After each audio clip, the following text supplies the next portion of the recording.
you said to me, these are really unhealthy. They're getting too tall, they're blocking the porch, they're nice privacy, but not great. So I said to you, but you knew the answer already. Yeah, I confirmed. You've got to go all the way down. You're cutting all of these. You're cutting here, okay? You're cutting here, here, here, here. You know, did I do this one already? Here.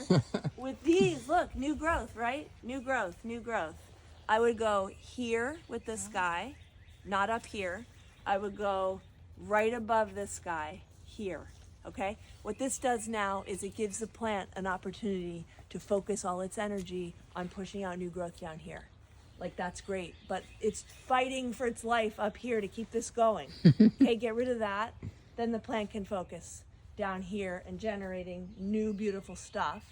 And next year, so by the end of the summer, you'll have a bunch of new growth. Next spring, no flowers. Following spring, flowers. No pain, no gain, people.